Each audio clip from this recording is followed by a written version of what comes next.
Hello again. Welcome back to another edition of Hurricane U. This time around, I wanted to do something very special, different. I thought after I saw this guy speak at the National Tropical Weather Conference and the topic that he discussed, the cruise industry and weather, specifically hurricanes, that he would be a great guest for our continuing education series. So, ladies and gentlemen, especially those of you that enjoy cruising, and I know you're out there, I give you my friend Craig Setzer. Craig, thanks for joining me. Yeah, nice to be here, Mark. Thanks a lot. Absolutely. So, Craig, if you'd do me the honor of just telling us a little bit about some of your past. You didn't always, you weren't always at Royal Caribbean. I'll give that part away. So, a little bit about before Royal Caribbean and then what you do now down at my family's favorite cruise line, Royal Caribbean.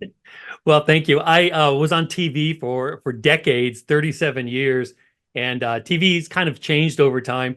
And they started saying to me, can you use the words tracking and urgent more often? And I'm like, it was December in South Florida. We don't ever track anything urgently. It's beautiful Right. down here. Tracking urgently is safe for hurricanes. So I decided this probably wasn't for me anymore. So I resigned from TV, went into what's known as maritime forensic meteorology, and started working for law firms doing ship weather-related incident investigations. It was just container ships and carriers and stuff like that, no cruise ships. And, Right. and there was an opening at Royal Caribbean. And I thought, hey, I've got a little experience in this area. So I applied and they hired me. And it has been a steep learning curve ever Right. since. I've been there now for 10 months. 10 months. But as you told us at the Tropical Weather Conference, the NTWC at South Padre, that learning curve has been pretty incredible. So just talk about that a little bit as we warm things up. So I'd never worked in the corporate world in the first place. And so that was just the first shock. We're going to have Right. meetings to discuss meetings, to have a workshop on a meeting, and then another workshop. One of the things that's funny, because when I first started, they said, now, you're going to have to work with the captains directly. And I was like, oh, thank goodness. These are get it done people. These Yeah. people make big decisions, lots of responsibility. So working with the captains is great. I do what is called cruise critical weather because we have 67 ships, 5 different brands all over the world. So it's all different time zones and crazy locations. And it's be too much for one person to just give everybody the weather. So we have vendors that we pay to do the daily weather, the basic weather. And I step in when we have critical voyage deviations from the weather or a port miss. We can't go to one place because of the weather. So that's where I step in and talk with the captain. Gotcha. And you jumped in basically feet first there and had to deal with things pretty fast and furious. Great set of stories you told us at the National Tropical Weather Conference. One of the many reasons why I love that conference so much. Just terrific. So, in the cruise world, obviously, you're going to want to steer those ships not in harm's way. Is that pretty easy to do in 2024? Is it fairly easy to avoid the bad weather, notwithstanding that, there's a port you're trying to get to, but you got all this technology at your disposal.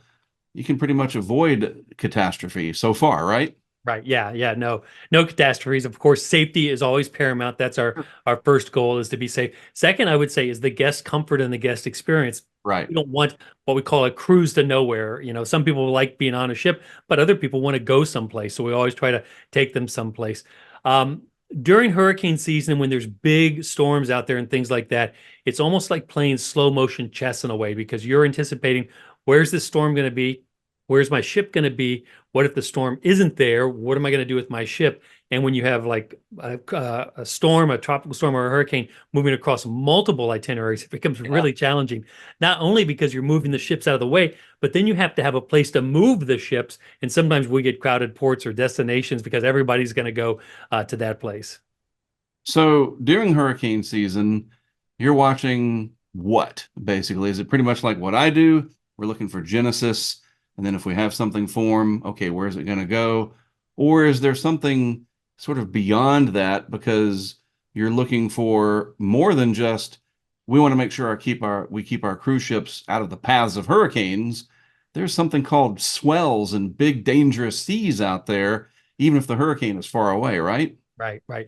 The hurricane is such a billboard of, don't come here. This is Right. dangerous and stuff like that. Is that we kind of now will start watching that daily. In fact, every morning now I look at the ensemble models. Is there anything out there? Because one of the things that you never want to be behind the curve with a Right. hurricane situation. Even if it's just the genesis stage, you Yeah. want to get it from the beginning and constantly be thinking and adjusting your timeline, your location, all of that. So with the ships, before a system is formed, we're watching for any development. I say we because I was able to hire a second Yeah. meteorologist. I Good. doubled my team. Amazing. And so we watch for the genesis area where a storm might form and, of course, where it might go. And then once it's developed, then we start thinking about the secondary effects, the indirect effects of the large swell, the what we call long period swell, where a wave length might be 10 to 14 seconds before it passes. And when we get into these big wavelengths, what happens is that those wavelengths start to mimic the size of a ship and they cause big rolling motions on a ship. So we Ah, try to avoid that just because we don't want everybody feeling that back and forth motion. agreed. Yes. Yeah, of course. Is that called listing or is that a different? So listing is where the ship takes on a like a tilt to it, and that Gotcha. tilt kind of stays there. We, Stays we there. Okay. basically just refer this as we call it. There's two types of motion. There's one that's called synchronous roll, where the waves hit it from the side and it kind of rocks back and forth. And there's another one called parametric roll, where the frequency of the waves causes the ship to kind of do this Right. bobbling and then rolling motion. And both of those can be dangerous. So we have stabilizers on the ship to dampen that and try to avoid it altogether. So yeah, let's talk about that. What is some of the technology as much as you can discuss without violating some kind of trade secrets? But on the whole, all the different lines probably have similar stuff. I wouldn't think that one company has something over another one that's super secret. So you got the technology where you're monitoring the weather, but once some of those big swells are coming, let's get into the weeds just a little bit about some of those stabilizers and what it takes to keep something like the Icon or an older one like the Anthem, both ships that I'm fairly familiar with. Haven't been on the Icon yet. That's the newest one, right? I Right, want the to make newest sure I one. keep everything straight. I think that's next spring if my wife has her way. I enjoy cruising, but I don't want those big waves. I like sort of the rocking motion that makes me Right. feel very comfortable. So, how does something like one of these massive modern cruise ships keep things fairly stable? That's remarkable. I mean, you got your pool table. I've seen that on, I think it was the Anthem of the Seas, where the pool table was gyroscopically balanced. Mhm. And anyway, and now you're talking about a few football fields length of entire cruise ship staying balanced. How in the Yeah. world do you do that? Yeah, it's amazing. So we have these things called stabilizers, as I mentioned, and they are literally wing-shaped blades that stick out under the water on the ship, and then they will turn at an angle to Mhm. counter the roll. So they're literally trying to go opposite of the way the ship is trying to lean.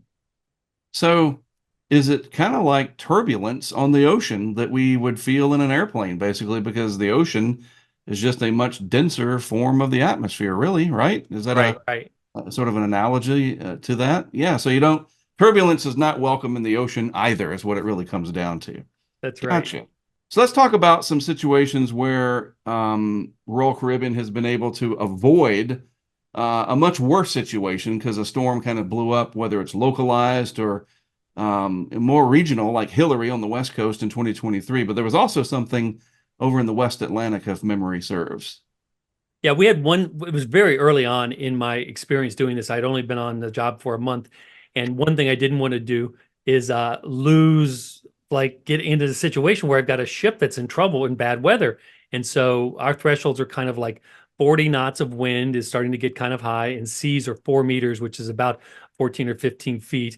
And we try to stay below that wind and that seas. And so I was talking to a captain, and the forecast was winds of up to 40 knots and seas 2 to 3 meters, and everything was looking good.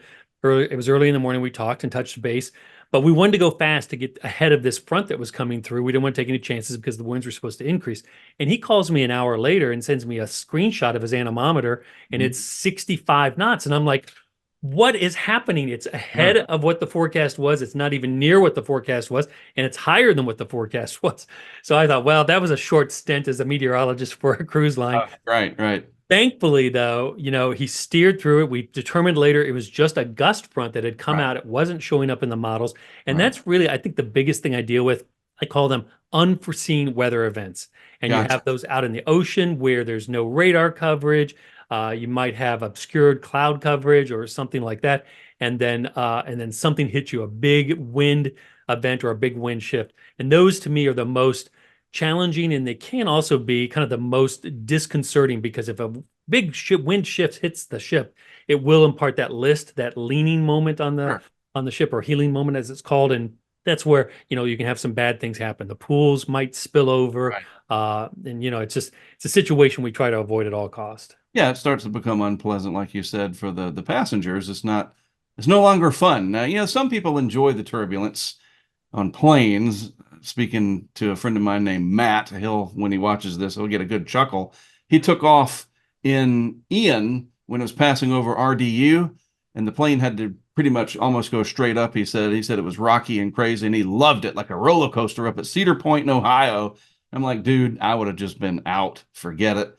So some people kind of like it, but most people don't. And they certainly don't when they are paying for an exquisite cruise. They want everything to be nice and calm. But even over last year on the West Coast, when Hillary was coming, I mean, you guys are running ships along the Pacific. Tell me a little bit about that, please. So we are what are called foreign flagged vessels in our brands, which means that we don't fly a U.S. flag. Mhm. Our company is based in Miami, but our ships are registered in other countries. And so what happens is we fall under what's known as the Jones Act. And the Jones Act means if you're a foreign flagged vessel and you leave a U.S. port, you can't go back to another U.S. port until you visit a foreign port. So every Interesting. time we leave a U.S. port, we have to go to a foreign port before Right. we can come back. So there was Hurricane Hillary, which was strengthening, and it was a Category 3 becoming a Category 4. Sure. We were in Los Angeles on Navigator of the Seas and had to go to Ensenada. And here was Hillary moving north up the Baja, and here we had to go south toward it. So we did what's called a sit rep, which means situation response call, with all the stakeholders, VPs, SVPs, all the people Big deal. Yeah, it's a big deal. It was nerve-wracking too. And sure. I said, I spoke with the captain, we're gonna go down, we're gonna get to Ensenada a little bit early, spend 4 hours there. So it's what we call a meaningful call, and then turn around and zip on out of there. Right. And the company response was, Craig, we can't sail into a hurricane. And I'm like, we're gonna sail toward a hurricane Oh my goodness. and then get out. And the thing is that we were able to do it, and it saved us a $3.3 million Jones Act violation fine. And I'm like, do I get any of that? And they're like, no, no, no, just keep doing your job. Yeah, they liked yeah, exactly. You proved your worth there. So what did the passengers think about something like that? Because they probably weren't planning on just 4 hours at that port. I mean, and again, as much as you can address that, that's not part of the plan. So Right. what happens? Right. So we try to really be proactive with our messaging. And I have to think like our comms department and our captains for this. We tell the guests everything that we know that's going on right Mhm. now. And if we don't know what's happening, we'll say, we're monitoring the situation. We just don't know. But basically, the captain, he's got on the intercom and he said, "Listen, folks, I'm sure you all know there's a Yeah. hurricane down there. We're going to zip down. We've talked to the chief meteorologist, Craig. We're very comfortable to go down there. We're going to go a little bit early, and then we're going to turn around and come back." And it worked out. And the crew actually got pretty high ratings because I think of that transparency and being able to do what we did in Absolutely. front of a hurricane. Yeah, yeah. I think, letting people know, even when you don't know. I remember back during Harvey and the big flooding in Houston, Jeff Lindner was on TV there, the Harris County Flood Control District meteorologist. And he said something to the effect of, when asked very directly from some reporters, are these two flood pools, especially the Addicks Reservoir, is it going to overflow? And he, instead of, well, yeah, we're and mucking around the topic, he just said, right now it's filling up faster than we can drain it. We don't know. And did Houston panic and thousands of people try to evacuate and whatever? No, because he was very direct and very honest and very transparent. And I think that is better than keeping people in the dark and better than giving false hope. And boy, I just can't imagine that you dealt with all of this in such a pretty short amount of time at Royal Caribbean. Wow. So in your meteorological training, and you've done some stuff on TV during some pretty rough weather, big events for different metropolitan areas. Were you ever prepared for something like this mentally? Did you because I saw you at the conference and you had the thing in and you're working on stuff. And I mean, this guy multitasking It's Craig Multitask Setzer. It really is. And I'm not just blowing sunshine his way. That is amazing. 67 ships you said you guys have got, right? I think when I was at the conference, we had that tsunami warning Oh, the day that's right. before, right? Oh, yeah, wasn't It's that like, Japan or somewhere, right? yeah, in Okinawa, we had a ship Okinawa. that was in port in Okinawa, and there was a 7.5 magnitude earthquake off of Taiwan, which sent Just this wave. 7.5, right? And so the funny thing about that story is that the ship, we got immediately an alert. The Japanese Coast Guard said, we're closing the port. They got the pilot on. They got away right away to get into deeper water because our ships are fine in deeper water with the tsunami. But the guests, they got their first notification, everybody did on their cell phone, Yeah, and it said in English, tsunami warning now in effect. And then the subsequent warnings were in Japanese. So right, everybody was like, what does it say? What does it say? What right. does it say? So we're working getting the comms on the Japanese side a little bit better, but thankfully nothing bad happened. But it's just another hat that I think I wear here in the True. cruise industry. Yeah. Yeah, the geologic and resulting tsunami threat there. That's true. I didn't think about that. But in hurricane season, a lot of people are planning the cruises, school's out.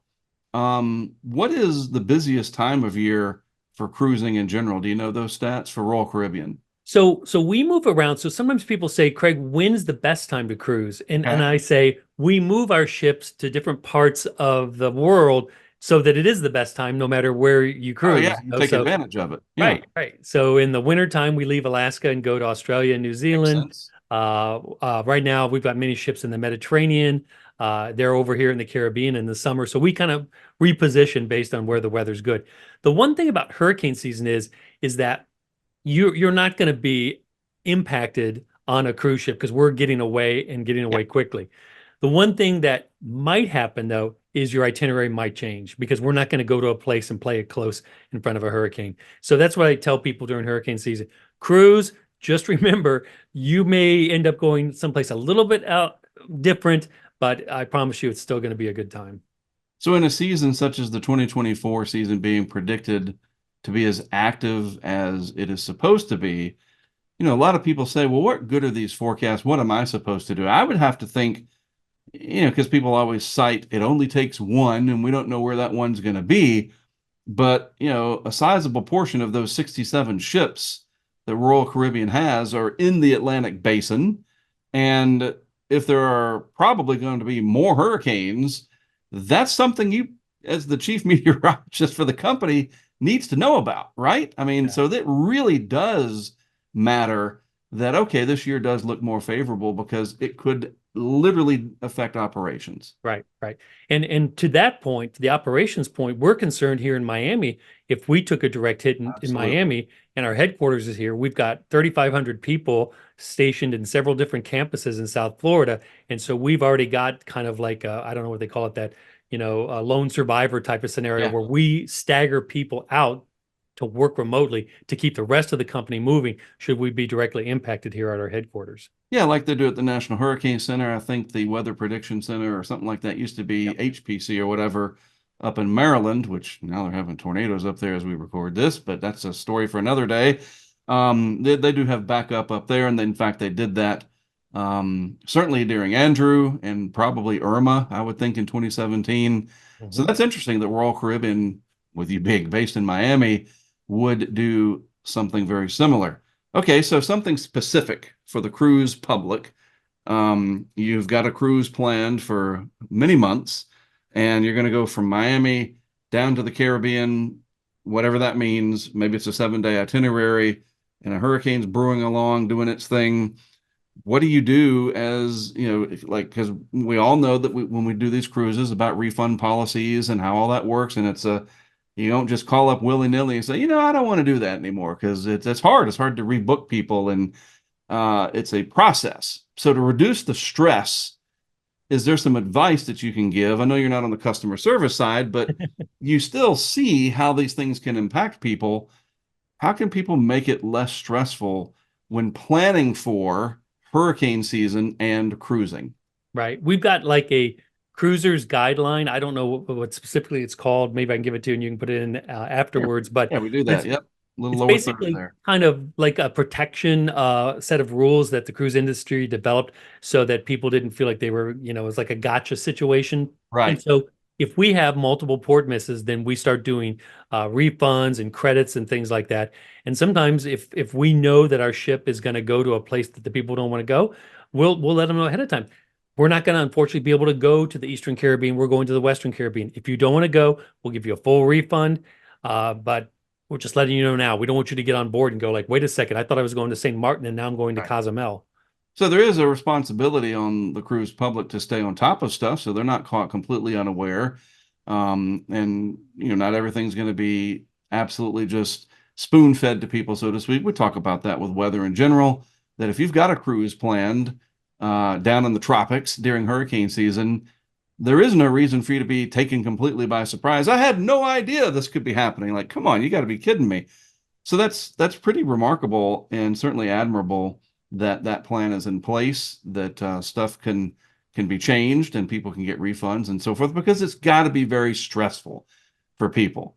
So if a port of call is damaged in a hurricane early in the summer or whenever the case may be, late in the summer, and it's going to be out of service for a while, does Royal Caribbean just say, okay, we used to go down to Labadee. I know I've been there, or God forbid, San Juan. That's a pretty big port right there if they're damaged heavily. In fact, let's just look at a situation. I know this is before your time there, but how did Maria in 2017 impact San Juan as a port of call? Right. So Maria was kind of a twofold issue with Puerto Rico in that it basically crippled the port, but it also we couldn't visit the port because of the rescue operations Yeah. and the response. But we participated in that response. We were able to do community outreach by bringing generators, blankets, water, food, and send our ships down there, and then have that tendered to the shore and things like that. That's one of our big things that we feel that we're very good at, especially with our neighbors in the Bahamas, which sometimes are more vulnerable, that we can reach out and look after those folks. And when you say like missing or shutting down a port, we just had it with Vision of the Seas, which turned in Baltimore. And when the Oh, yeah. bridge fell, thankfully our ship was already on the outside. So it was doing a cruise, but when it came back, we had to reroute it, and we determined it would have to go to Norfolk, Virginia for a while until they got the channel back open. What about all those cars? I did a cruise out of Baltimore 2022, I think it was, with my wife for our anniversary. We went to Bermuda. We went right under the Key Bridge, and I kept thinking, really? This is actually going to clear that? Yeah, it's just that weird perspective as it was Right. coming. I'm like, I'm going to roll tape just in case. I mean, you still are 99.99% confident that, oh, we know about the tides and whatever, and we're going to clear it just fine. And who would have thought, no joking matter at all, that that thing would just collapse in front of all of us on that amazing footage we saw. Um, but yeah, so like all those people that were parked there, I know this is kind of off topic. How did they get from Norfolk back up there? That had to be quite the headache. So we bust them. We basically bust them from Baltimore or from Oh, Norfolk back terrific. to Baltimore. And Didn't then leave them also, hanging. That's awesome. yeah, yeah, no. We never, we've got this No, whole, no, what we right. call our Not cruise insinuating that at all. I mean, Royal energy. Caribbean, I'm gonna absolutely sold on it. I was never like, I'm gonna be a cruise guy when I get older and have a little bit more money to do it. I just never had like that sort of itch for it, but we did it in 2022, I think was our first one as a whole family, and it was just incredible. We went down to the Caribbean, and my wife loves it. She's a nurse, so she's getting her butt kicked at the ER every night she works. And when she does these cruises, she loves it because she says it's the one vacation I can take where I don't have to pick up after anybody, do anything. I'm fed all the time. I can do whatever I want, lay out, go to these amazing places. And when I get back, I am totally relaxed. But you want to be totally relaxed, kind of getting back on subject here, that the weather is not going to interfere. And to that end, I want to ask you about one thing that I noticed when we were coming into Bermuda in 22. We had a little thunderstorm over the area and there was a lot of lightning. So do the cruise ships get hit by lightning often? And if so, how is that handled and distributed, so to speak? We see pictures of and video of airplanes getting hit by lightning, and they seem to do fine. I mean, it's a hazard. And even these tropical thunderstorms can put out some lightning. Yeah, yeah. And that is an issue, and our ships do sometimes get hit. We have a pretty good grounding system, lightning arresters and things like that to not avoid the lightning, but redirect Yeah, the not pathway much you so it can doesn't do, do right? damage. Right. And water spouts, how about that? I mean, because those are probably pretty spectacular to see. That's the one thing I keep hoping when we do these cruises, I haven't done a lot. I've got a few friends that are cruising 5, 6 times a year, and jealous, by the way. But would just the average water spout?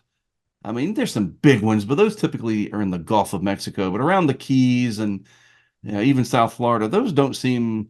I think the Icon could take one of those. I mean, seriously, it's not Royal Caribbean water spout adventures, but are water spouts like a major concern? So our biggest concern with water spouts and like maybe like a microburst situation, Sure. because they're usually short duration, but Right. it's the deck chairs on the Yeah, upper yeah. decks blowing around. That's really, because it's not the wind, it's the debris in the wind that could Right. cause problems. So typically we from the bridge, if we notice that there's a water spout, we will inform the security and the pool staff to evacuate the upper decks and close the upper decks until we're past that hazard. And when, water spouts usually happen on a particular set of conditions type day. I see it in here in Southeast North Carolina where they'll say the water spout risk. I think it's in the marine forecast or something like that. But just something I was thinking about because we've seen some spectacular videos from Jim Eds. You know, Jim Eds, he's Yeah, oh got some yeah. incredible video when he used to live down in the Keys near Marathon and whatnot. So that came to mind. You don't get much hail on cruise ships because you're down in the tropics, Thankfully. right? Yeah, it's a good thing we don't get Luckily. much hail.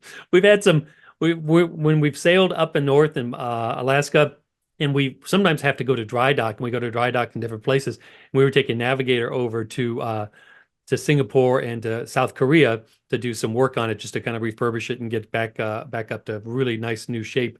On the way over, we had to deviate north of a low pressure system near Japan, and we got so far north that we got into a little bit of icing. And I was like, now I'm dealing with everything. I'm dealing with icing on the crew. There weren't guests aboard; there was Right. just working crew, what we call riding crew. But I was just thinking, I deal with so much different kinds of weather Yeah. that I wouldn't even think of when you think of a cruise ship.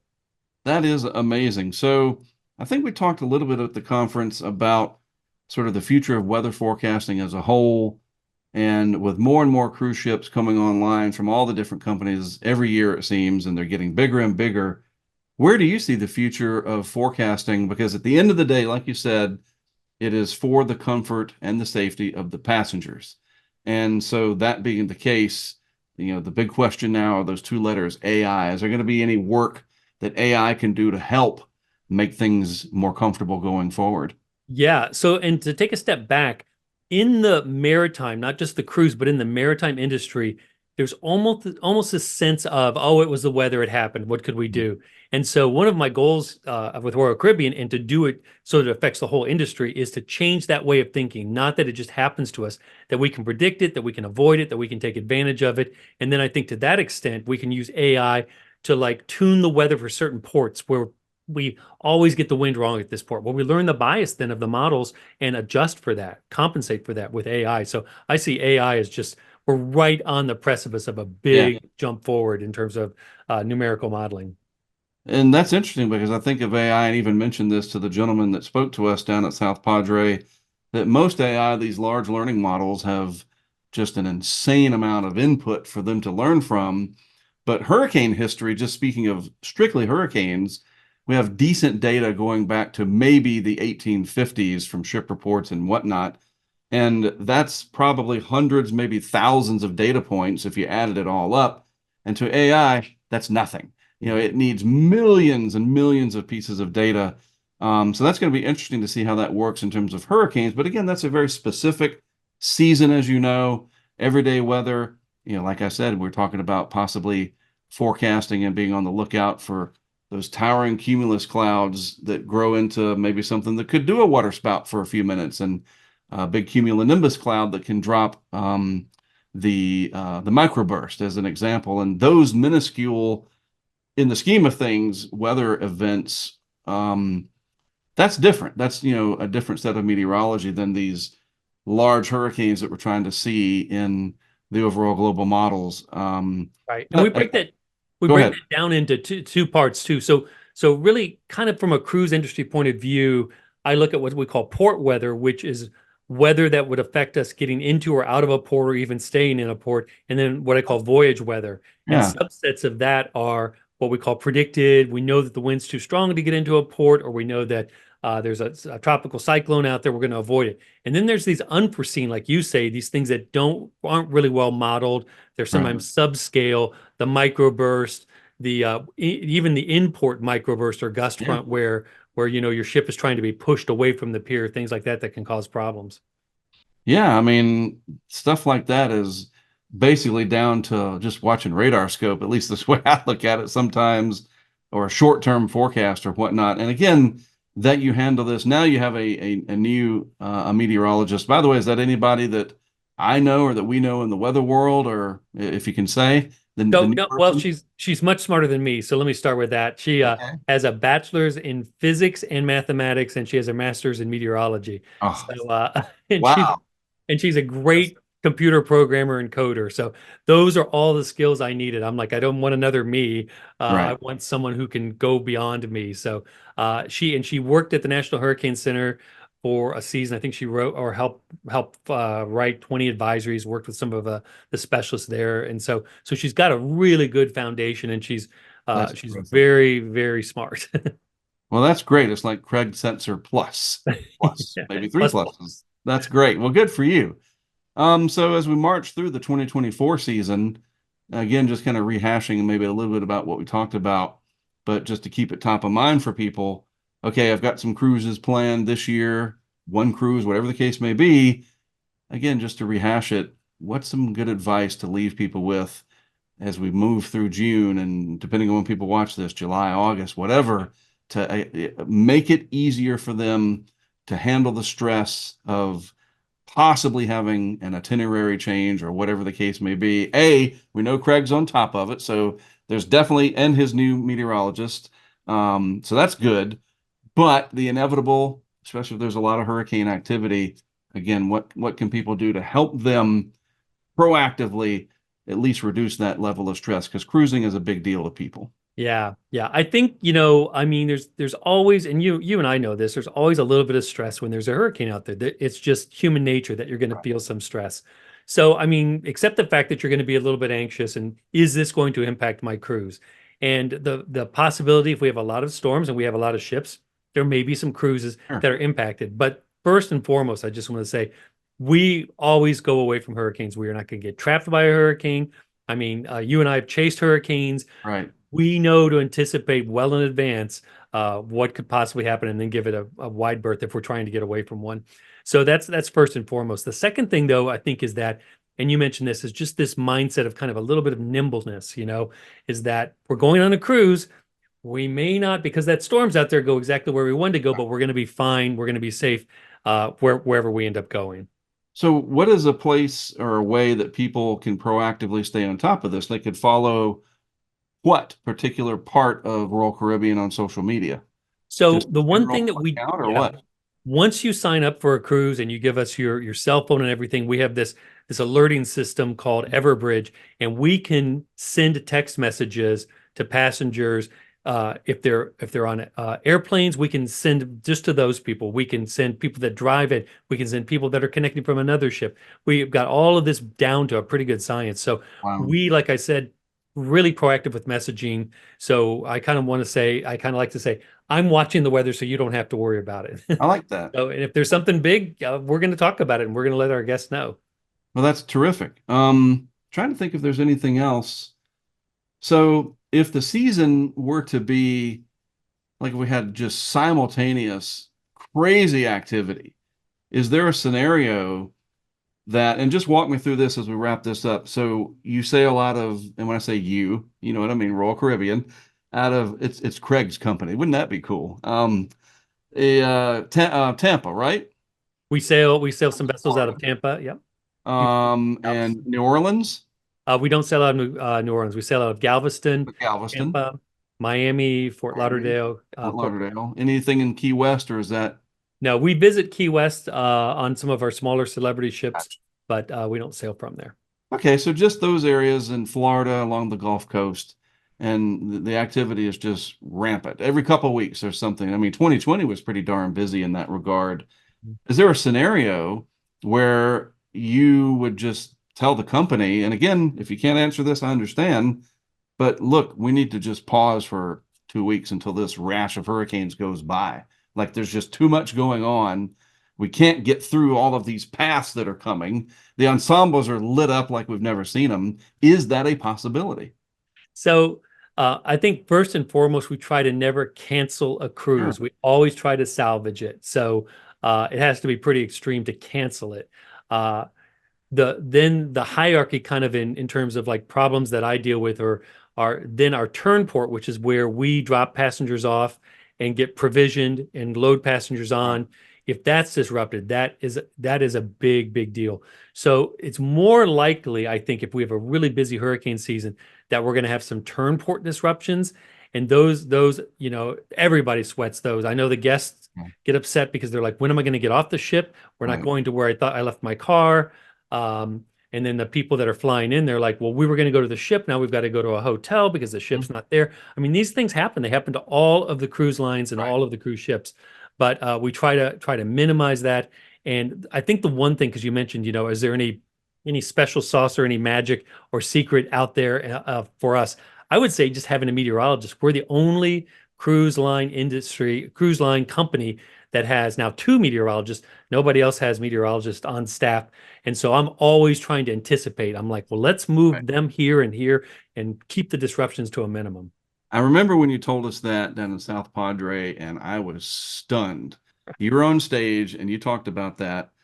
That is hard to believe. It really is. It's almost, I mean, like, really, like, what are the other companies doing? Like, it is very, very serious. And so I think my wife and I and the family have chosen a wonderful line to stick with. It was purely by accident. I've got a few people that I'm good friends with that highly recommended Royal Caribbean years ago, and now I know why. And by the way, I got to ask you, do you know in your work?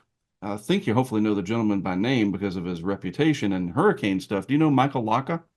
Oh yeah, Yeah, he he's works for Royal Caribbean. exactly right. Um, he was in Hugo down in Puerto Rico, and he is like the quietest of the greats that people have never really heard of, Yeah. that is right up there with myself, Morgerman, others that have been in lots and lots of hurricanes. Michael Laka down in Miami at Royal Caribbean. I've known that for a long time. So do you work with him? Do you see him, or is it just too big of a company? He said 3,500 people, but Yeah. Yeah, that's we have a pretty campus remarkable, with two big buildings. We're building two other big buildings, and he's in the other building. So really, the campuses are kind of almost separate, or the right? buildings are almost separate.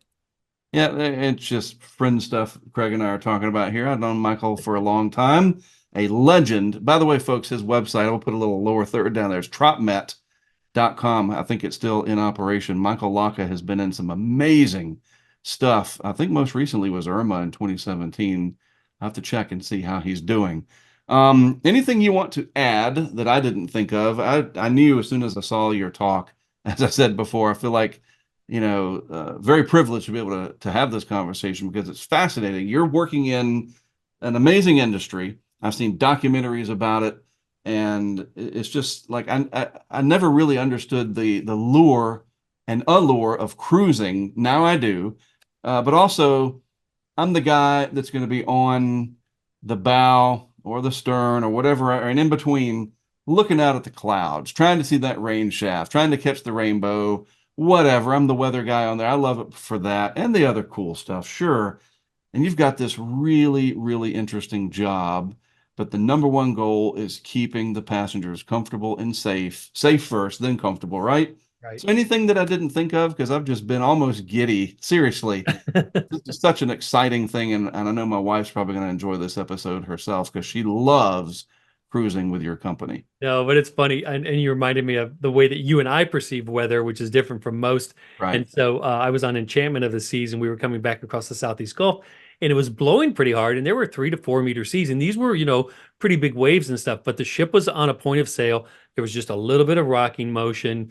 But I went up on the bridge. I was doing a presentation. When I got to the bridge, you could just see all the breaking waves because the bridge, the navigation bridge, has the best view of the whole ship, and I could see these breaking waves. And I got to the bridge, and all the crew was standing around, and I said, "Wow, this is amazing! I love this." And they looked at me and they go, "We hate this." And I Yes. was like, "Oh, that's right. I'm the meteorologist, and you guys are just trying to work here."